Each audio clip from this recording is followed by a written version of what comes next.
నమస్కారం. ఇవాల్టి నవభారతం ఎలా ఉందంటే ప్రతి పల్లె నుండి ప్రతి పట్టణం దాకా కొత్త పారిశ్రామికవేత్తలు, వ్యాపారవేత్తలు తమ కళల్ని నిజం చేసుకుంటున్నారు. మీరు చూస్తున్నారు ఇప్పుడు దూరదర్శన్లో ఒక కొత్త సిరీస్. దీని పేరు సిడ్బీ ఎంఎస్ఎంఈ ముఖాముఖి చర్చా కార్యక్రమం. సిడ్బీ అంటే small industries development bank of India. ఇది ప్రతి ఎంఎస్ఎంఈకి ఫినాన్సింగ్ నుండి సామర్థ్య నిర్మాణం వరకు ఒక పార్ట్నర్లో తోడుంటుంది. ఈ ప్రత్యేక కార్యక్రమంలో మనం ముఖ్యంగా బిజినెస్ అవేర్నెస్ మరియు ఉత్సాహం పైన ఫోకస్ చేద్దాం. ఇది ఒక స్పెషల్ ప్లాట్ఫామ్. ఇక్కడ ఎంఎస్ఎంఈ సొల్యూషన్స్, ఛాలెంజెస్ మరియు సక్సెస్ స్టోరీస్ని మీతో పంచుకుంటాం. ప్రతి 15 రోజులకి ఒకసారి ఈ సిరీస్ ద్వారా, అలాగే ఈ ఎపిసోడ్స్ దాకా వచ్చినప్పుడు ఎంఎస్ఎంఈ రంగానికి చెందిన ఎన్నో విషయాలను మీకు వివరిస్తాం. పదండి మొదలు పెడదాం ఇవాల్టి ఈ ప్రయాణం. మీరు ఎప్పుడైనా ఏ బిజినెస్ మొదలు పెట్టాలి అనుకున్నప్పుడు మీ మధ్యలో ఎన్నో ప్రశ్నలు తలెత్తుతాయి. బిజినెస్ యొక్క లీగల్ స్ట్రక్చర్ ఏమి, ఎలా ఉండాలి?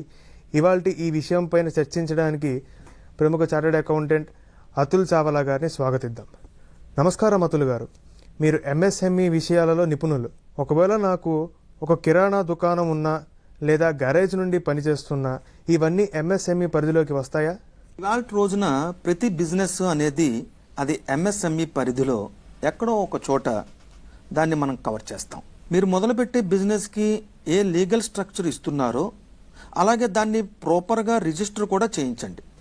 తద్వారా మీరు గవర్నమెంట్ బెనిఫిట్స్ని పొందగలరు. ఇక్కడ క్లాసిఫికేషన్ లిమిట్స్ అర్థం చేసుకోవడం చాలా ముఖ్యం. నా బిజినెస్ ఎప్పుడు మైక్రో కేటగిరీలోకి వస్తుందో లేదా స్మాల్ లేదా మీడియం అవుతుందో దీని క్రైటీరియా ఏంటి? చూడండి, గవర్నమెంట్ చేసిన రీసెంట్ అమెండ్మెంట్ తర్వాత వాళ్ళు దీన్ని చాలా క్లియర్గా చెప్పేశారు. మ్యానుఫ్యాక్చరింగ్ వేరు, సర్వీసు వేరుగా ఉండేది. కానీ ఇప్పుడు వాళ్ళందరినీ ఒకటే పరిధిలోకి తెచ్చారు. మీ ప్లాంట్ అండ్ మెషినరీలో ఇన్వెస్ట్మెంట్ అప్ టు 2.5 crores ఉంటే, అలాగే మీ టర్న్ ఓవర్ 10 కోట్ల వరకు ఉంటే కనుక దాన్ని మైక్రో కిందకి చెప్తారు. ప్లాంట్ మెషినరీ 25 కోట్ల వరకు, అలాగే టర్న్ ఓవర్ 100 కోట్ల వరకు అయితే కనుక మధ్యమ తరగతి పరిశ్రమలని 125 crores, అలాగే ఆ తర్వాత turn over up to 500 crores ఉంటుందో అప్పుడు మీరు మైక్రో, స్మాల్ లేదా మీడియంలో కేటగరైజ్ అవుతారు. రెండూ ఫుల్ఫిల్ చేయాల్సి ఉంటుంది మీరు. పదండి అతుల్ గారు చెప్పినట్లు ఒకసారి రీక్యాప్ చేద్దాం. మనం బిజినెస్ ఎప్పుడు మైక్రో కేటగిరీలోకి వస్తుందో, మైక్రో యొక్క classification limits: investment in plant and machinery లేదా ఎక్విప్మెంట్ 2.5 కోట్ల నుంచి 5 కోట్ల వరకు వార్షిక టర్న్ ఓవర్ ఉంటుంది. స్మాల్ క్లాసిఫికేషన్ కోసం ఇన్వెస్ట్మెంట్స్ అప్ టు 25 కోట్ల రూపాయల నుండి వార్షిక టర్న్ ఓవర్ 100 కోట్ల వరకు ఉంటుంది. మరియు మీడియం కేటగిరీ కోసం ఇన్వెస్ట్మెంట్ ఇన్ ప్లాంట్ మెషినరీ మరియు ఎక్విప్మెంట్ దాదాపుగా 125 కోట్ల నుండి వార్షిక టర్న్ ఓవర్ 500 కోట్ల రూపాయల దాకా ఉంటుంది. ఈ రెండు లిమిట్స్ మ్యానుఫ్యాక్చరింగ్ మరియు సర్వీస్ సెక్టార్ రెండింటికి వర్తిస్తాయి. అలాగే మీరు చెప్పిన ఈ క్లాసిఫికేషన్ ఏప్రిల్ 1, 2025 నుండి రివైజ్ అయ్యాయి. సరే, నా బిజినెస్ ఎంఎస్ఎంఈలో ఏ కేటగిరీకి వస్తుందో అతుల్ గారు వివరించారు. ఆయన లీగల్ స్ట్రక్చర్ గురించి కూడా చెప్పారు. నేను కొత్త బిజినెస్ మొదలుపెట్టినప్పుడు ఒక స్ట్రక్చర్ని ఎంచుకోవాలి. అందులో చాలా ఆప్షన్స్ ఉంటాయి. ముందుగా సోల్ ప్రొప్రైటర్షిప్తో మొదలు పెడదాం. ఏంటి సోల్ ప్రొప్రైటర్షిప్ సార్? ఇవాళ మీరు ఒక మొదటి అడుగు వేశారు బిజినెస్ ప్రపంచంలోకి. మీరు ఒక కిరాణా కొట్టు పెట్టారనుకుందాం. మీ గ్యారేజ్, వర్క్షాప్ ఏదైనా అఫ్ కోర్స్ ఈజియెస్ట్ అప్రోచ్తోనే వెళ్తారు. అదే ప్రొప్రైటర్షిప్ అప్రోచ్ అంటారు దాన్ని. అంటే వ్యక్తిగతమైనటువంటి ఒక ప్రొప్రైటర్. ఇందులో మీకు పెద్దగా రిజిస్ట్రేషన్ చేయించాల్సినటువంటి అవసరం ఉండదు. బేసికల్గా అందులో మీరు మిమ్మల్ని షాప్ యాక్ట్లో రిజిస్టర్ చేయించుకోవచ్చు, లేదా ఉద్యమ రిజిస్ట్రేషన్ గురించి మనం ఇప్పుడు ఏదైతే మాట్లాడుకుంటున్నామో అందులో రిజిస్టర్ చేసుకోవచ్చు. ఒకవేళ మీ టర్న్ ఓవర్ బియాండ్ 20 lakhs 20 లక్షల కనుక దాటినట్లయితే అప్పుడు మీరు జిఎస్టీ నెంబర్ తీసుకోవాల్సి ఉంటుంది. ఈ రిజిస్ట్రేషన్స్ ద్వారా మీ కరెంట్ అకౌంట్ ఓపెన్ అవుతుంది బ్యాంకులో. అలాగే ఫర్మ్ పేరు మీద కరెంట్ అకౌంట్ ఓపెన్ అయ్యిందంటే ఇక మీ వ్యాపారం శ్రీ గణేష్ అంటే ప్రారంభం అయినట్లే మనం భావించవచ్చు. సోల్ ప్రొప్రైటర్షిప్ ఇక్కడ బిజినెస్లో పూర్తి యజమానిని నేనే. క్రికెట్ లాంటి స్పోర్ట్స్లో మనం చూసినట్లు ఇట్స్ ఆల్ అబౌట్ పార్ట్నర్షిప్. ఇద్దరు లేదా అంతకంటే ఎక్కువ మంది వస్తే ఒక ఆప్షన్ జనరల్ పార్ట్నర్షిప్, మరొకటి లిమిటెడ్ లయబిలిటీ పార్ట్నర్షిప్ అని. ఈ ఎల్ఎల్పి గురించి కాస్త వివరంగా చెప్పండి. ఎల్ఎల్పిలో సాధారణంగా అదే డీడ్ పనికొస్తుంది ఏ డీడ్ అయితే మనం ఇంతకుముందు అనుకున్నామో, కాకపోతే కొంత రికగ్నిషన్ పెరుగుతుంది. మీ యొక్క కంటింజెన్సీ, ఫర్ ఎగ్జాంపుల్ రిస్క్ ఏదైతే ఉందో అది కూడా ఒక పరిమితి వరకే రిస్క్ ఉంటుంది. అందుకే దీన్ని లిమిటెడ్ లయబిలిటీ అంటారు. అదే ప్రైవేట్ లిమిటెడ్ కంపెనీ, దీని విశేషాలు ఏంటి? చూడండి, మీరు మీ బిజినెస్ని ఇంకా బాగా వికసింపి చేయాలి లేదా వృద్ధిలోకి తీసుకురావాలి అనుకుంటే మీరు మీ స్ట్రక్చర్ని కూడా ఎంచుకోవడం చాలా ముఖ్యం. ఇక్కడ స్టార్టప్లో మీ దగ్గర మంచి ఐడియాస్ ఉంటాయి, కానీ బహుశా అంత క్యాపిటల్ ఉండకపోవచ్చు. తద్వారా మీ బిజినెస్ని చాలా పెద్దదిగా చేయాలి అనుకుంటే దానికి ఇన్వెస్టర్స్ కావాలి. అప్పుడు మీరు మొదట ప్రైవేట్ కంపెనీని తయారు చేస్తారు. అలాగే ఒక పరిమితి దాటారు అనిపించినప్పుడు లేదా ఒక టర్న్ ఓవర్ని క్రాస్ చేసినప్పుడు ఇవన్నీ కూడా మీ బిజినెస్ విజన్పై ఆధారపడి ఉంటాయి. ఒకవేళ ఏ బిజినెస్ అయినా ఒక బిజినెస్ స్ట్రక్చర్ని ఎంచుకుంటే అది సోల్ ప్రొప్రైటర్షిప్ లేదా జనరల్ పార్ట్నర్షిప్, ఎల్ఎల్పి అని దాని భవిష్యత్తులో చేంజ్ చేసుకోవచ్చా? ఖచ్చితంగా. ఎందుకంటే చూడండి, ఇవాళ మనకు తెలియదు రేపు మనం ఎంత బిజినెస్ అభివృద్ధి చేస్తామో తెలియదు. మొదలు పెట్టడం అయితే ఖచ్చితంగా చేయాలి మనం. మీరు ఎక్కడి నుంచి మొదలు పెడుతున్నారు? ప్రొప్రైటరీ చాలామంది మొదలు పెడతారు, పార్ట్నర్షిప్ మొదలు పెడతారు. బిజినెస్ గ్రో అయ్యే కొద్దీ కూడా మీతో పాటు ఒక టీము తయారవుతూ వస్తుంది. Why not go for a larger platform? అప్పుడు మనం ఏమనుకుంటామంటే ఒక లార్జర్ ప్లాట్ఫామ్కి మనం ఎందుకు తీసుకెళ్ళాం అని అనుకుంటాం. అందుగురించనే సాధారణంగా దీంట్లో మనము 4C కాన్సెప్ట్ అని దాన్ని అప్లై చేస్తూ ఉంటాం. సిడ్బీ ఎంఎస్ఎంఈ ముఖాముఖి చర్చ కార్యక్రమంలో ఒక చిన్న బ్రేక్ తీసుకుందాం. కానీ బ్రేక్ తర్వాత 4C కాన్సెప్ట్ మనం సరైన బిజినెస్ స్ట్రక్చర్లో ఎంచుకోవడంలో ఎలా సహాయపడుతుందో తెలుసుకుందాం బ్రేక్ తర్వాత.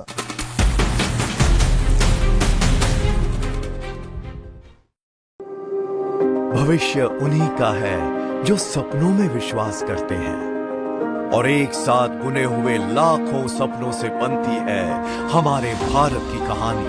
हर सपने को संजोने के लिए सिडबी ने संसद के एक एक्ट के जरिए 1990 में अपना सफर शुरू किया और आज इस बीज को सींचने में पारितंत्र की सहायता करता है।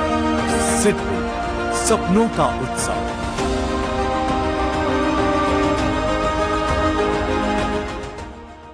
भारत की एमएसएमईज हमारी अर्थव्यवस्था की असली ताकत है, लेकिन आगे बढ़ने के लिए समय पर वर्किंग कैपिटल सबसे जरूरी है। पेश है सिडबी डिजिकैश, एमएसएमईज के लिए तेज, पारदर्शी और पूरी तरह डिजिटल वर्किंग कैपिटल समाधान। पूरी तरह ऑनलाइन प्रक्रिया के जरिए पाएं कार्यशील पूंजी सीमा और पूंजी सावधि ऋण, रोजमर्रा की जरूरतों, कच्चा माल, जरूरी ऑर्डर्स या मौजूदा लिमिट ट्रांसफर के लिए 10 लाख से 5 करोड़ तक की फंडिंग। सिडबी डिजिकैश, आसान, स्मार्ट और digital first working capital Bharat की एमएसएमईज की प्रगति के लिए। सिडबी एमएसएमई को समझता है।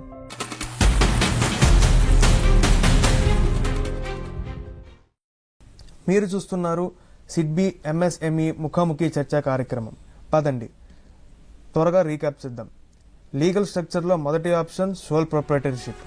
దీని ఫీచర్స్ ఏంటంటే ఇది చాలా సింపుల్, సింగిల్ ఓనర్షిప్ మరియు ఇందులో పూర్తి బాధ్యత మీదే ఉంటుంది. పర్సనల్ లయబిలిటీ మీదే. ఆ తర్వాత పార్ట్నర్షిప్ ఫామ్. ఇక్కడ షేర్డ్ ఓనర్షిప్ ఉంటుంది, షేర్డ్ రెస్పాన్సిబిలిటీస్ ఉంటాయి. తర్వాత లిమిటెడ్ లయబిలిటీ పార్ట్నర్షిప్, దీన్ని ఎల్ఎల్పి అంటారు. ఆ పైన ప్రైవేట్ లిమిటెడ్ కంపెనీ అనేది ఒక సపరేట్ ఎంటిటీ. లిమిటెడ్ లయబిలిటీ మరియు ఇన్వెస్టర్ ఫ్రెండ్లీగా ఉంటుంది, కానీ మీరు చూడండి కన్సిడరేషన్స్లో హై కాంప్లయన్స్ ఉంటుంది. అయితే ఇప్పుడు ఇన్ని ఆప్షన్స్ ఉన్నప్పుడు అతుల్ గారు బిజినెస్ ఎలా పెంచుకోవాలి? ఈ 4C కాన్సెప్ట్ అంటే ఏంటి? ఇవన్నీ కంట్రోల్లోకి వస్తాయా?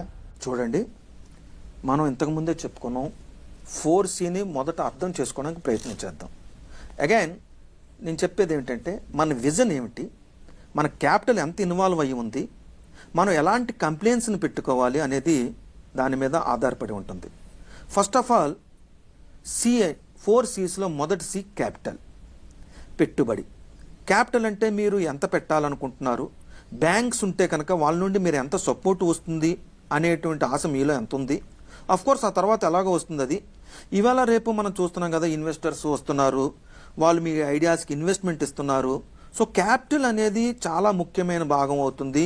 మీరు ఏ బిజినెస్ని స్ట్రక్చర్ని ఎలా క్రియేట్ చేస్తారనే దాని మీద ఈ క్యాపిటల్ అనేది ఆధారపడి ఉంటుంది. ఆ తర్వాత సెకండ్ సి, కంట్రోల్. ప్రొప్రైటరీషిప్లో మొత్తం కంట్రోల్ మీదే ఉంటుంది, రిస్క్ మీదే, రివార్డ్ కూడా మీదే. సిమిలర్లీ మనం పార్ట్నర్షిప్లోకి వస్తే మీ పార్ట్నర్స్కి ఎంత కంట్రోల్ ఇవ్వాలనుకుంటున్నారు, మీ దగ్గర కంట్రోలింగ్ అథారిటీ ఉండాలా, డెసిషన్ మేకింగ్ ఫైనల్గా ఎవరిది ఉంటుంది, and same is with LLP. And lastly మీరు ప్రైవేట్ కంపెనీ గురించి మాట్లాడితే మీరు అర్థం చేసుకోవాల్సింది ఏంటంటే, ప్రైవేట్ కంపెనీలో డైరెక్టర్స్ కూడా ఉంటారు, షేర్ హోల్డర్స్ ఉంటారు. ఎవరు ఎంత కంట్రోల్ చేస్తున్నారు, ఎవరి దగ్గర ఎంత షేర్ హోల్డింగ్ కెపాసిటీ ఉన్నది అనేది చాలా ముఖ్యం ఇక్కడ. అంటే కంట్రోల్లో ప్రొప్రైటర్ అయినా పార్ట్నర్ అయినా వాళ్ళ షేర్ ఎంత ఉంటుంది, ఒకవేళ పబ్లిక్ నుండి డబ్బులు తీసుకుంటే అది అయిపోయేలాగానా, అప్పుడు షేర్ హోల్డర్స్ ఎంతమంది ఉంటారు, ఇవన్నీ కంట్రోల్లోకి వస్తాయా, అసలు కాంప్లయన్స్ ఇవన్నీ ఏంటి సార్? కంప్లయన్సీ విషయానికి వస్తే, ఉదాహరణకి if are talking about a proprietorship firm, మన ప్రొప్రైటరీషిప్ ఫర్మ్నే ఉదాహరణకి తీసుకుంటే అందులో కంప్లయన్స్ ఆల్మోస్ట్ నిల్, ఏం ఉండదు కంప్లయన్స్ అనేది, except of filling your income tax return or a GST return. Similarly partnership ఫామ్లో కూడా మీ కంప్లయన్స్ కంపారిటివ్లీ తక్కువే. కానీ ఏదైతే ఎల్ఎల్పి ఏదైతే ఉందో, moment you move to into private companies, వార్షిక ఈ రిటర్న్స్ ఏదైతే ఉన్నాయో అవి పంపాలి. అక్కడ మీకు ఆడిట్ అవ్వడం కూడా మ్యాండేటరీ అయిపోతుంది. తర్వాత ఆడిట్ రిపోర్ట్ ప్రాపర్ ఆర్ఓసిలో సబ్మిట్ అవుతాయి. బోర్డు మీటింగ్స్ జరపడం తప్పనిసరి. ఇవన్నీ compliance depend upon the scale of your business. మీరు వాటిని ప్లాన్ చేసుకోవచ్చు. బిజినెస్ మీద రీసెర్చ్ చేయాలి, అవసరమైతే నిపుణుల సలహా కూడా తీసుకోవాలి. అయితే మొదలు పెడతాం. గ్రోత్ మైండ్ సెట్తో ముందుకు వెళ్ళేటప్పుడు మీ బిజినెస్ స్ట్రక్చర్లో మార్పులు తీసుకురావాల్సి ఉంటుంది. పదండి త్వరగా రీక్యాప్ చేద్దాం. మన ముందున్న బిజినెస్ స్ట్రక్చర్ ఆప్షన్స్ ఏంటంటే 4 C's that will helps you to choose the business structure. First C, capital, మీరు ఎంత పెట్టుబడి పెట్టాలనుకుంటున్నారు. Second C, control, who will have the decision making authority, నిర్ణయాలు తీసుకునే అధికారం ఎవరికి ఉంటుంది. కాంప్లైన్స్, ఎంత పేపర్ వర్క్, ఎంత డాక్యుమెంటేషన్ మీరు మేనేజ్ చేయాలనుకుంటున్నారు. మరియు 4వ సి, కాంటింజెన్సీ, అంటే మీ బిజినెస్ యొక్క రిస్క్ బేరింగ్ కెపాసిటీ మరియు రిటర్న్స్ ఏం కావాలనుకుంటున్నారు దానిపై ఆధారపడి ఉంటుంది. పదండి ఇప్పుడు మీకు ఒక రియల్ కేస్ స్టడీ చూపించే సమయం ఆసన్నమైంది. ఈ కథ శ్రీ గణేష్ ఫ్రోజన్ ఫుడ్స్ది. త్రిపుర, భారత ఈశాన్య ప్రాంతంలో పచ్చని, ప్రశాంతమైన మరియు అందమైన రాష్ట్రం. ఇక్కడ జీవితం సులభం కాకపోవచ్చు, కానీ కళల ఎదుగుదల ఎప్పుడూ ఆగదు. ఇక్కడ దారులు సన్నగా ఉంటాయో అక్కడ సంకల్పాలు బలంగా ఉంటాయి. అలాంటి సంకల్పాలే ఒక కొత్త కథకు జన్మనిచ్చాయి. ఒక ఐడియా నుండి సక్సెస్ఫుల్ బిజినెస్గా మారిన ఒక ప్రయాణం. ప్రతి ఎంఎస్ఎంఈ లాగే ఈ ప్రయాణం కూడా ఒక చిన్న ఐడియాతో మొదలైంది. కానీ ఐడియాని బిజినెస్లో మార్చడం అంత సులభం కాదు. Documentation, compliance, planning, executive challenges, దారి ఎంత పొడవుగా ఉన్నా దిశ సరైనదైతే గమ్యం దగ్గరవుతుంది. Shri Ganesh frozen foods private Limited యొక్క ఈ కథ ఈ ప్రయాణపు దాస్తాన్. ఇక్కడ ఒక ఎంటర్ప్రైన్యూర్ ఫార్మలైజేషన్ ప్రాసెస్ మరియు స్ట్రక్చర్డ్ అప్రోచ్ని తన అతిపెద్ద బలంగా మార్చుకున్నాడు. నమస్కారం, నేను అమిత్ గోయల్ని, Shri Ganesh frozen foods private Limited యొక్క డైరెక్టర్ని. మేము కంపెనీ మొదలు పెట్టాలని అనుకున్నప్పుడు మా దగ్గర ఒక ఐడియా ఉండేది. కానీ ఐడియాని సక్సెస్ఫుల్ బిజినెస్ మోడల్గా మార్చడానికి వాల్యూ చైన్ని అర్థం చేసుకోవడం చాలా ముఖ్యం.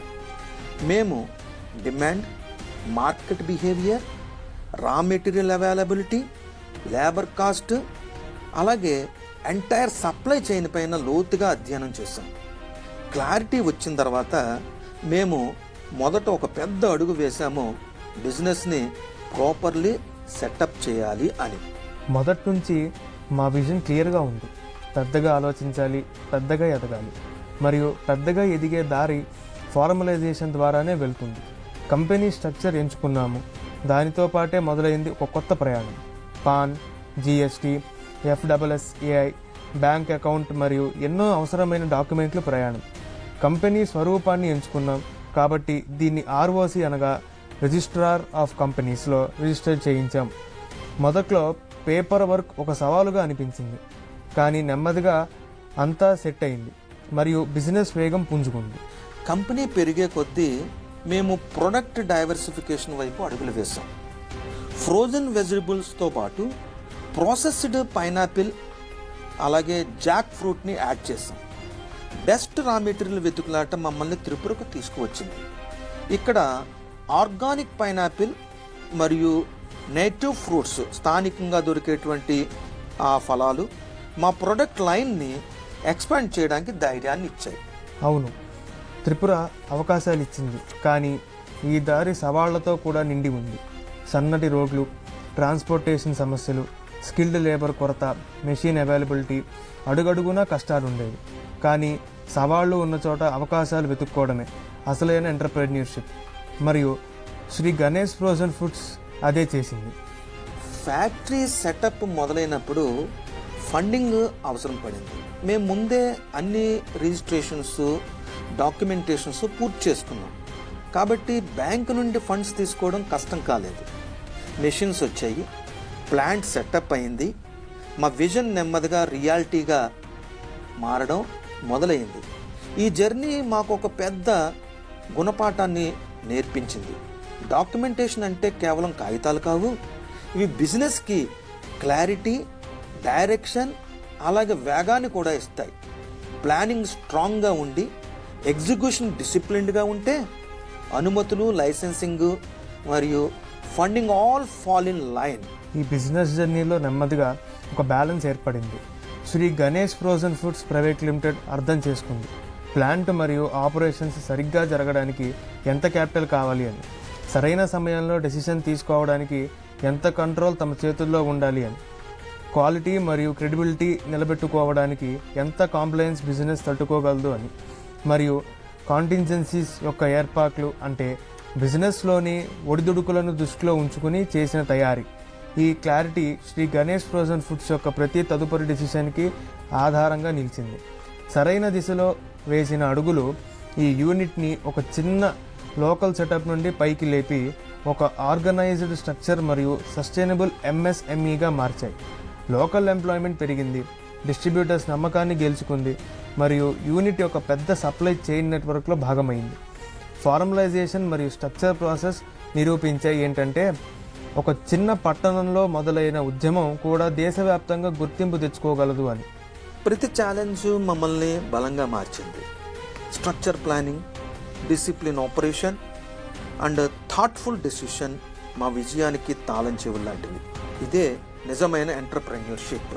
ఇది కేవలం ఫుడ్ ప్రాసెసింగ్ బిజినెస్ కథ కాదు, ఇది ఒక ఎంఎస్ఎంఈ ఎదగడానికి సంబంధించిన స్ఫూర్తిదాయక కథ. ఇక్కడ కళలకు స్ట్రక్చర్ దొరికింది, ప్రాసెస్కి ప్రాముఖ్యత దొరికింది మరియు హార్డ్ వర్క్కి దొరికింది సస్టైనబుల్ గ్రోత్ దారి. ప్రాపర్ ప్లానింగ్ మరియు స్ట్రక్చర్డ్ అప్రోచ్, ఇవే ఎలిమెంట్స్ ఇవాళ Shri Ganesh Frozen Fruits Private లిమిటెడ్ని ఒక సక్సెస్ఫుల్, సస్టైనబుల్ మరియు ఇన్స్పైరింగ్ ఎంఎస్ఎంఈగా నిలబెట్టుకున్నాయి. శ్రీ గణేష్ ఫ్రోజన్ ఫ్రూట్స్ కథ నిరూపించింది ఏంటంటే సంకల్పం బలంగా ఉండి సరైన సహకారం దొరికితే దేశంలో ఏ మూల నుండైనా ఒక కొత్త ఇండస్ట్రియల్ చాప్టర్ రాయొచ్చని. అతుల్ గారు, what an inspirational journey sir. Absolutely. ఈ ప్రోగ్రాం ద్వారా మేము మా వ్యూయర్స్కి అందరికీ ఇదే ఒక నాలెడ్జ్ని ఇవ్వాలనుకుంటున్నాం. ఒకవేళ మీ దగ్గర బిజినెస్ ఐడియాస్ మంచిగా ఉంటే, మీరు ఒక రిజిస్ట్రేషన్ ప్రాపర్గా చేయించుకుంటే, స్ట్రక్చర్లో లీగల్గా వచ్చేటువంటి కాంప్లియన్సెస్ అన్నీ పూర్తి చేసుకుంటే, ఇవాళ ఇలాంటి ఎత్తులకు ఎదగడం ప్రతి రంగంలోని, ప్రతి ఊర్లోని సాధ్యమే. భారతదేశంలో ఎంఎస్ఎంఈలను దేశ ఆర్థిక వ్యవస్థకు వెన్నుముక్కగా భావిస్తారు. ఇది 27 కోట్ల కంటే ఎక్కువ మందికి ఉపాధి కల్పిస్తోంది మరియు భారతదేశపు ఎక్స్పోర్ట్స్లో దాదాపు సగం వాటా దీనిదే. భారత ఆర్థిక వ్యవస్థలో ఎంఎస్ఎంఈల పాత్రను మీరెలా చూస్తారు? చూడండి, మీరే ఇప్పుడు స్వయంగా చెప్పారు. ఇవాళ 27 కోట్ల మందికి ఏదైతే ఒక ఎంప్లాయ్మెంట్ దొరుకుతుందో, నాట్ జస్ట్ దట్, ఎన్ని పెద్ద లార్జ్ బిజినెస్ హౌస్లు ఉన్నాయో వాటన్నిటికీ ఏ యాన్సిలరీ ఇండస్ట్రీ సపోర్ట్ చేస్తుందో అవి బేసికల్లీ ఎంఎస్ఎంఈకి చెందినవే. ఆ యాన్సిలరీ అనేది ఆటోమొబైల్ అయినా, సర్వీస్ సెక్టార్ అయినా, ఏ సెక్టార్ అయినా, ఫర్ దట్ మ్యాటర్ స్టీల్ అయినా, అల్యూమినియం అయినా సరే, వాటన్నిటిలోని ఈ హాస్పిటల్స్ కూడా. ఇక్కడ ఎంప్లాయ్మెంట్ జనరేషన్తో పాటు ఏవైతే యాన్సిలరీ ఇండస్ట్రీస్ ఉన్నాయో చిన్న పరిశ్రమలు ఉన్నాయో అవన్నీ ఎదుగుతున్నాయి. ఎందుకంటే మన లార్జ్ ఇండస్ట్రీకి ఎక్కడో ఒక చోట ఎంఎస్ఎంఈ అవసరం చాలా ఉంది. ఒకవేళ మీరు ఈ బిజినెస్ని ముందుకు తీసుకువెళ్ళాలి అనుకుంటే మీరు రిజిస్ట్రేషన్ ప్రాసెస్ని అర్థం చేసుకోవడం చాలా ముఖ్యం. మీ మధ్యలో ప్రశ్న వస్తూ ఉండవచ్చు, ఏం డాక్యుమెంట్స్ కావాలి, ఏం కాంప్లయన్స్ ఉంటాయని. ఇది మనం అతుల్ గారిని అడుగుతాం ఒక బ్రేక్ తర్వాత.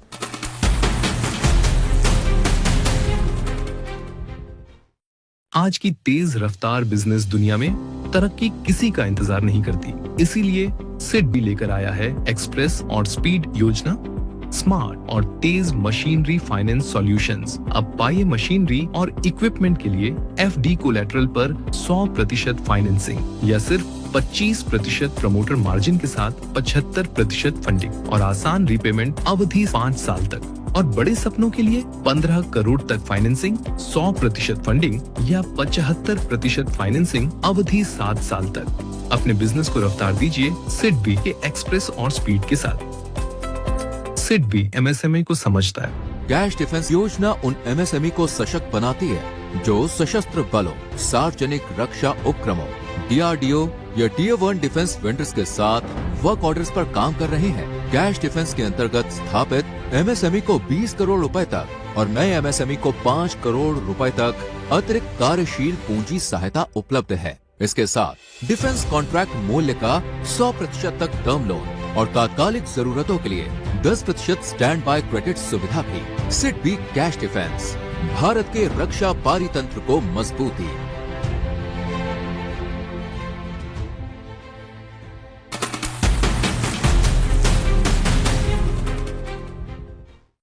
మీరు చూస్తున్నారు సిడ్బీ ఎంఎస్ఎంఈ ముఖాముఖి చర్చా కార్యక్రమం.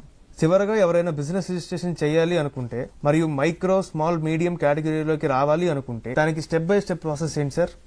ఎంఎస్ఎంఈలో మీరు మిమ్మల్ని రిజిస్టర్ చేసుకోవాలనుకుంటే udyamregistration.government.in అని ఒక పోర్టల్ ఉంది. ఇది ఒక free of cost online registration. తద్వారా ఎంఎస్ఎంఈ సెక్టార్ కోసం ప్రత్యేకంగా చేసిన ఏవైతే గవర్నమెంట్ స్కీములు ఉన్నాయో మనం వాటి యొక్క లాభాన్ని పొందవచ్చు. అంటే అతుల్ గారు, నేను ఏదైనా బిజినెస్ చేస్తున్నా, ఏళ్ల తరబడి చేస్తున్నా, నేను ఈ పోర్టల్లోకి వెళ్ళి నన్ను నేను రిజిస్టర్ చేసుకున్నంత వరకు నన్ను నేను ఎస్ఎంఈ అని చెప్పుకోలేనా? అంటే udyamregistration.government.inలో బిజినెస్కి వెళ్ళాలి, అంత సమయం పడుతుందా? రిజిస్ట్రేషన్ చేయించుకోవడం వెనక పర్పస్ ఇదే. టు అవైల్ ద బెనిఫిట్స్ మనం ఎక్కడో ఒక చోట రిజిస్టర్ అవ్వడం చాలా ముఖ్యం. ఇది ఫ్రీ ఆఫ్ కాస్ట్. అలాగే రిజిస్ట్రేషన్ చేసుకున్న వెంటనే with in few minutes probably మీరు ఏ ఈమెయిల్ పైన దీని సర్టిఫికేట్ వస్తుంది. ఇందులో బేసికల్గా మీకు ఏంటంటే కొన్ని రిజిస్ట్రేషన్ డాక్యుమెంట్స్ మీతో ఉంచుకోవాలి. Pan number, Aadhaar card, GST number, ఇలాంటి కొన్ని డీటెయిల్స్, లేదా మీరు ఏ ప్రాజెక్ట్ చేస్తున్నారో దాని గురించి క్లుప్తంగా. సో ఇవన్నీ కొన్ని విషయాలు, తద్వారా మీ గురించి వాళ్ళు తెలుసుకుంటారు. మీరు ఏం చేస్తున్నారు, మీరు ఏ ఇండస్ట్రీలో ఉన్నారని, దాన్ని బట్టి మీకు డెసిషన్ ఒకటి దొరుకుతుంది. పదండి ఒకసారి రీక్యాప్ చేద్దాం. ఒకవేళ మీరు మీ బిజినెస్ రిజిస్టర్ చేయించాలి అనుకుంటే ఏ డాక్యుమెంటేషన్ మీరు ఖచ్చితంగా సిద్ధంగా ఉంచుకోవాలి? ముందుగా వెబ్సైట్ నోట్ చేసుకోండి. ఒకవేళ మీరు ఎంఎస్ఎంఈ పోర్టల్లో రిజిస్టర్ అవ్వాలి అనుకుంటే వెబ్సైట్ అడ్రస్ www.udyamregistration.gov.in. ఇది ఉచితం, ఆన్లైన్ మరియు ఆధార్ బేస్డ్ ఉంటుంది. మీ దగ్గర పర్మనెంట్ అకౌంట్ నెంబర్ ఉండాలి, పాన్ ఉండాలి, goods and service tax number, దాని జిఎస్టీ అంటారు, ఆ నెంబర్ ఉండాలి. సెక్టార్ లైసెన్స్ కూడా ముఖ్యంగా ఉండాలి. అతుల్ గారు చెప్పినట్లు ఎవరైనా ఫుడ్ సెక్టార్లో ఉంటే దాని రెగ్యులేటర్ FSSAI వాళ్ళు లైసెన్స్ మరియు దానితో పాటే ఇతర డాక్యుమెంటేషన్లో బ్యాంక్ డీటెయిల్స్. కానీ ఎవరైనా కొత్తగా బిజినెస్ మొదలు పెట్టాలి అనుకుంటే మధ్యలో వాళ్ళకి అనిపించవచ్చు కదా, నాకు ట్రైనింగ్ కావాలి, నేను కెపాసిటీ బిల్డింగ్ చేసుకోవాలి అని. అప్పుడు వారు ఎక్కడికి వెళ్ళాలి అతుల్ గారు? సెక్టర్ స్పెసిఫిక్ లైసెన్స్ ఏదైతే ఎగ్జాక్ట్గా పనిచేస్తారో అది ఒక సెక్టర్ స్పెసిఫిక్ రీజన్ సెపరేట్గా ఉంటుంది. ఎంఎస్ఎంఈ మినిస్ట్రీ ఎన్నో ప్రోగ్రామ్స్ ఎన్ఎస్డిసి ద్వారా, ట్రైనింగ్ ఇన్స్టిట్యూట్స్ ద్వారా, స్కిల్ డెవలప్మెంట్స్ ప్రోగ్రామ్స్ ద్వారా, దీన్నే మనం ఏదైతే ఈడిపి ప్రోగ్రాము అంటున్నామో, ఎన్నో కోర్సులు ఆన్లైన్ ద్వారా ఉన్నాయి, ఆఫ్లైన్లో కూడా ఉన్నాయి. మీకు వెబ్ డిజైనింగ్ నుండి ఎంటర్ప్రెన్యూర్షిప్, లేదా డిజిటల్ మేకింగ్, ఇవాళ రేపు ఏఏ జమానా కాబట్టి ఆర్టిఫిషియల్ ఇంటెలిజెన్స్ పైన ఎన్నో కోర్సులు ఉన్నాయి. ఇవి చాలా రీజనబుల్ ఛార్జెస్లో ఉంటాయి. ఒక సామాన్యుడు కూడా వాటిని ఎఫర్డ్ చేయగలిగేలాగా ఆన్లైన్, ఆఫ్లైన్ 2 కోర్సులు అవైలబుల్గా ఉన్నాయి వాళ్ళ సంస్థల్లో. సిమిలర్లీ ఎన్ఎస్డిసి అలాగే ఉంది. ఇక్కడ ఎన్నో కోర్సులు ఎన్ఎస్డిసి ద్వారా, వేరే వేరే ఛానల్ పార్ట్నర్స్ ద్వారా చాలా రిమోట్ ఏరియాస్లో కూడా ఉన్నాయి. అక్రాస్ ద కంట్రీ మీకు ఎన్ఎస్డిఎస్సి యొక్క సపోర్టు దొరుకుతుంది. అందుకే అంటారు, నైపుణ్యం ఉంటేనే గౌరవం ఉంటుంది. స్కిల్ చాలా ముఖ్యం. ఎన్ఎస్డిసి అంటే నేషనల్ స్కిల్ డెవలప్మెంట్ కార్పొరేషన్ మరియు నిస్బర్డ్ గురించి అతుల్ గారు చెప్పిన full form national institute for entrepreneurship and small business development. Sir, ఈ 4 గురించి ఇంకొకసారి మళ్ళీ వివరణ ఇవ్వండి. చూడండి, ఒకవేళ మనం దీన్ని మళ్ళీ రీక్యాప్ చేస్తే, ముందుగా మీరు మీ లీగల్ స్ట్రక్చర్ పెట్టుకోవాలి. ఏం పెట్టుకోవాలనుకుంటున్నారో దాన్ని ప్లాన్ చేసుకోవాలి. కాంప్లయన్స్ ఎలా పెట్టుకోవాలనుకుంటున్నారు, మీ దగ్గర క్యాపిటల్ బిల్డింగు, క్యాపిటల్ ఎంత పెట్టాలి, అలాగే మీరు వెళ్ళాలనుకున్నటువంటి ఇండస్ట్రీ పర్స్పెక్టివ్తో మీ లీగల్ స్ట్రక్చర్ చూస్ చేసుకోండి. కాబట్టి డిపెండింగ్ అపాన్ మీ బిజినెస్ ఏంటి, ఎంతవరకు మీరు కాంప్లయన్స్ రిస్క్ రివార్డ్స్ని షేర్ చేయాలనుకుంటున్నారు, సో దాన్ని బట్టి మేము చెప్పినట్లు ప్రొప్రైటరీషిప్, పార్ట్నర్షిప్, ఎల్ఎల్పి లేదా ప్రైవేట్ కంపెనీలో మిమ్మల్ని మీరు రిజిస్టర్ చేసుకోండి. ఈ ప్రక్రియ అంతా కూడా డిజిటల్గా ఆన్లైన్లో చాలా సులభతరంగా ఉన్నది ఈ రోజుల్లో. చాలా సంతోషం సార్. మీరు అందించిన ఈ సమాచారం ద్వారా మేము మా ప్రేక్షకులకు ఖచ్చితంగా ఇటువంటి ఆస్పెక్ట్స్, కెపాసిటీ బిల్డింగ్ ప్రోగ్రామ్ కానీ, ట్రైనింగ్ కానీ, స్కీమ్స్ మరియు ఫినాన్సింగ్ సహాయం ఖచ్చితంగా తీసుకోమని చెప్తాము. వచ్చే ఎపిసోడ్లో మనం ఫోకస్ చేద్దాం డిజిటైజేషన్ ఆఫ్ ఎంఎస్ఎంఈ పైన. కాబట్టి మీరు కూడా సిడ్బీ ఎంఎస్ఎంఈలో ముఖాముఖి చర్చా కార్యక్రమంలో భాగం కావాలి అనుకుంటే మీ ప్రశ్నలను మాకు రాసి పంపండి. మాకు ఈమెయిల్ అడ్రస్ నోట్ చేసుకోండి, samvad@sidbi.in. ఇవాళ ఎపిసోడ్లో ఇంతే. నమస్కారం.